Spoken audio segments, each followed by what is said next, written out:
زباں کے گھاؤ دجلہ کے مغربی کنارے مصلوب ہوئے اور پھر جلائے گئے۔ حسین بن منصور حلاج نے کہا تھا، میں نے محبت کے سمندر میں تیرنا چھوڑا، موج مجھے اوپر اٹھاتی ہے اور نیچے لے آتی ہے۔ موجوں نے بسا اوقات مجھے اوپر اٹھایا، بسا اوقات میں نے غوطہ لگایا اور دور تک نکل گیا۔ پھر محبت مجھے ایک ایسے مقام پر لے آئی جس کا کنارہ کوئی نہیں تھا۔ محبت کے سمندر کا کنارہ بھلا کہاں ہوتا ہے؟ ایک لہر اسی میں سے گزرتی ہے۔ ہر پل نئی بات، ہر بات نئی ہوتی ہے۔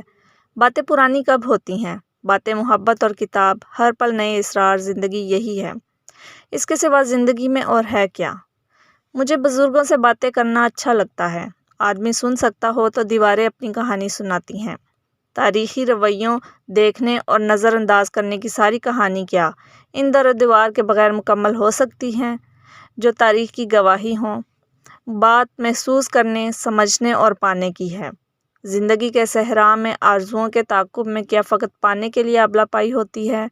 وہ دن کہ جس کا وعدہ ہے کیا، اس کی صبح صرف بھرے پورے شہروں میں طلوع ہوگی۔ ایسا بھلا کبھی ہوا ہے کہ سوال ہو اور جواب نہ ملے، بس دونوں گڈمڈ نہ ہوں؟ پرانے مقامات سے گزرتے ہوئے ان کی قدامت کس سے پوچھی جائے؟ در و دیوار سے یا تیزی سے ادھر ادھر جاتے لوگوں سے جو اپنے عہد سے ہی بے فکر یا بیزار دکھائی دیتے ہوں؟ فقیر رحموں کے بقول یہ بھی تو ایک سوال ہے۔ اسے پانے کی طلب میں ہوا سفر تھکانے والا نہیں ہوتا۔ یار کے کوچے کی سمت تو آدمی بڑھتا رہتا ہے، قدم قدم، دم بدم۔ آرزوئیں تمام ہوں یا خاک، اس کا حساب کیوں رکھا جائے؟ ان سموں مجھے انترا یاد آئے۔ اس نے کہا تھا، یاد کرو وہ وقت جب سارے اہل قبیلہ میری آڑ لیتے تھے۔ نیزوں سے بچنے کے لیے میں کبھی تلواروں اور نیزوں سے جھجک کر پیچھے نہیں ہٹا۔ ہاں یہ ضرور ہے کہ اس گھمسان میں میرے لیے پیش قدمی کی راہ تنگ ہو گئی تھی۔ پیش قدمی کی راہ جتنی تنگ اور عدو کا لشکر کتنا ہی بڑا کیوں نہ ہو، آگے تو بڑھنا ہی پڑتا ہے۔ یہی حقیقت ہے۔ بس گاہے ہم حقیقت کو بھول جاتے ہیں۔ کبھی ایسا بھی ہوا کہ بھوک اور پیاس اذیت ناک ہوئے۔ گاہے نظر انداز کیے جانے کے دکھ نے دبوچنے کی کوشش کی۔ کبھی ایسا ہوا تو میں نے ہمزاد سے کہا، یار فقیر زندگی ہو تو بھوگ بھی ہوتے ہیں اور روگ بھی۔ قبرستانوں میں آسودہ خاک ہوں کو ان دونوں سے کوئی لینا دینا نہیں۔ بہت سال ہوتے ہیں جب میں نے لکھا تھا، لازم ہے کیا جسے چاہا جائے اسے پا بھی لیا جائے، ہر چیز کا وقت مقرر ہے۔ تحریر ان لفظوں تک پہنچی تو ایک سوال آن موجود ہوا، وقت مقرر کون لکھتا ہے؟ فقیر رحموں نے کہا، شاہ، آدمی سب خود لکھتا، مٹھاتا اور بناتا ہے، بس کامرانی سے دامن بھرتا ہے ناکامیوں کا دوش کسی اور پر۔ کیا مطلب؟ میں نے پوچھا۔ اس نے کہا، یار یہ زاہدوں جیسی باتیں نہ کیا کرو جو نیکی پر اتراتے ہیں اور خرابی کو مقدر کا لکھا کہتے ہیں۔ یہ تو وہی بات ہوئی کہ حرم میں جانے کی توفیق عطا ہوئی، میں خانے میں شیطان بہکا کر لے گیا۔ پسند و ناپسند کیا ہے؟ آدمی صاف پانی پینے کے لیے چشمے پر رکتا ہے۔ پیاس سے جان نکل رہی ہو تو پھر چشمے اور جوہر کا فرق کہاں رہتا ہے؟ سچ یہی ہے کہ پانے کے لیے تلاش لازمی ہے۔ وہ اور کامیابی دونوں ہماری دہلیز تک چل کر نہیں آتے۔ بیت چکی ساعتوں میں سے کسی ایک ساعت میں فقیر رحموں سے پوچھا تھا، آدمی کو سب سے زیادہ کس چیز سے بچنا چاہیے؟ اپنے مرشد کریم کی خانگاہ میں بیٹھے فقیر رحموں نے آہستہ سے کہا، شاہ، آدمی کی آبرو پر کمینگی کا داغ نہیں ہونا چاہیے، ظاہر و باطن ایک جیسا رہے اور بھائیوں کا گوشت مرغوب نہ ہو۔ کبھی کبھی یہ فقیر رحموں عجیب و غریب باتیں کرنے لگتا ہے۔ جب کبھی ایسا ہوتا ہے تو میں اسے خاموشی سے دیکھتا اور سعادت مندوں کی طرح اس کی باتیں سنتا رہتا ہوں۔ خاموشی بھی ایک طرح کی ریاضت ہی ہے۔ پورا سچ یہی ہے کہ آدمی خوبیوں اور خامیوں سے گندہ ہوا ہے۔ یہاں کچھ ایسے بھی ہیں جو صرف خوبیوں کو پسند کرتے ہیں۔ دوست کو تو دونوں یعنی خامیوں اور خوبیوں کے ساتھ قبول کرنا اور ساتھ رکھنا چاہیے۔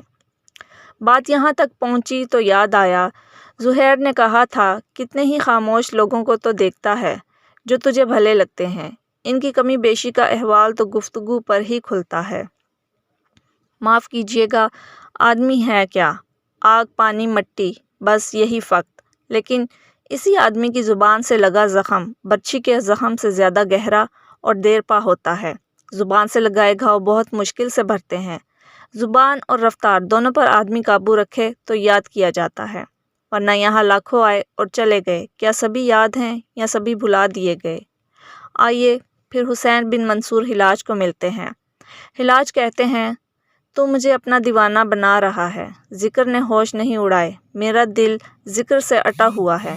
ذکر تو وسیلہ ہے جو تجھے میری نظروں سے پوشیدہ کر دیتا ہے جب میرے ذہن سے میرے افکار اسے گھیر لیں۔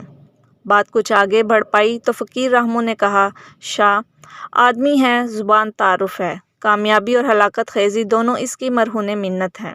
حلاج کہتے ہیں میں نے ادیان کے بارے میں گہرے تفکر میں تحقیق کی اور انہیں کئی شاخوں والی جڑوں کی طرح پایا۔ کسی سے اس کے دین اور عقیدے کے بارے میں سوال مت کرو، یہ اس کا ذاتی معاملہ ہے۔ تمہارا سوال اذیت سے بھرا ہے، کسی کو اس کی جڑ سے جدا کرنا درست نہیں۔ آدمی اس کے لیے سرگرداں رہتا ہے، جیسے جیسے معنی اشکار ہوں گے وہ جان لے گا۔ ہمارے استاد مکرم مگسی صاحب مرحوم فرمایا کرتے تھے، جستجو مکمل ہونے پر سوال مکالمے کی بنیاد رکھتے ہیں۔ درست بات یہی ہے، جستجو مکمل ہو گئی تو درست یا غلط آشکار ہوگا، بنا جستجو کے درست و غلط کی گردان بذات خود غلط ہے۔ میاں محمد بخش کہتے ہیں اس نے عشق کے بیوپار میں نگینے بیچ کر دکھ کمائے تھے۔ فقیر رحمو ایک دن کہہ رہا تھا، تسخیر کا جنون درست نہیں۔ تب پھر یہاں محمد بخش یاد آئے کہتے ہیں، دنیا تو ایک قدیم باغ کی صورت ہے، نت نئی پھول کھلتے ہیں، کچھ تو ان میں کھلتے رہتے ہیں، کچھ کھلتے ہی توڑ لیے جاتے ہیں، لیکن باغ اپنی جگہ رہتا ہے۔ کبھی کبھی اس دانش مند پر حیرانی ہوتی ہے جس نے کہا تھا اس دنیا سے جی لگانا درست نہیں۔ یہ وہ دلہن ہے جس نے لاکھوں خاوند کیے اور سب کو کھا گئی۔ پتہ نہیں کیوں یہ کیا کہا، دنیا ڈائن تھوڑا ہی ہے، بے لگام خواہشوں کی ڈائن تو اس سے سوا ہے۔ وارث شاہ کہتے ہیں کانوں میں چھید کرا لینے اور بندے پہن لینے سے فقیر نہیں بن جاتا، فقیری کے لیے اپنے ذاتی اوصاف کی نفی لازم ہے۔ مرشد کریم سیدی بلے شاہ نے کہا، محبوب کا ورد کرتے اب ہم خود ہی محبوب ہو گئے، اب کس کو محبوب کہیں۔ ہجر وصال دونوں سے بے نیازی نے ہمیں خود سے ملا دیا۔ ان سے ملاقات سے پہلے میں سوچتا ہی رہتا تھا کہ میں آخر ہوں کون۔ مرشد فرماتے ہیں، الف سے ہی میرا دل لہو رنگ ہے، میں اس کے رنگ میں رنگا ہوا ہوں، مجھے بے کی خبر نہیں۔ بس ایک الف پڑھ لو پھر اسے سمجھو، اگر تم الف کو سمجھ نہیں پا رہے تو سر پر عذابوں کی گٹھری اٹھائے جلا دوں جیسی شکل ہو جائے گی۔ سلطان باہو کہتے ہیں بے ادب لوگوں کو ادب کے مقام و مرتبے کی بھلا کیا خبر، وہ تو اپنی ذات کے اسیر ہیں۔ یہ جو میں ہے سارا جھگڑا اسی کا ہے، بس تو میں کو مار پھر ادب کا کرینہ آئے گا۔ کچھ لوگ بھی بہت عجیب ہوتے ہیں، علم صرف اس لیے حاصل کرتے ہیں تاکہ امر اور ان جیسوں کو متاثر کر سکیں۔ بھلا ایسے علم کا کیا فائدہ؟ خراب دودھ کو جتنا مرضی ابال لیجیے، فائدہ کچھ نہیں، اس میں سے مکھن نہیں نکالا جا سکتا۔ سلطان باہو ہی کہتے ہیں خستہ دلوں کو راضی رکھنا سالوں کی عبادت سے افضل ہے۔ یہاں تک لکھ پایا تھا کہ فقیر رحمو نے متوجہ کرتے ہوئے کہا، شاہ یہ جو دیدار یار کی آرزو ہے اس کے لیے اپنی ذات کی نفی لازم ہے۔ مجھے حسین بن منصور حلاج یاد آ گئے۔ حلاج کہتے ہیں ہم ہوں یا تم، ہم ہیں تم ہو کہ ہم ہی ہم ہیں، یہ بتاؤ کہ تم کہاں ہو۔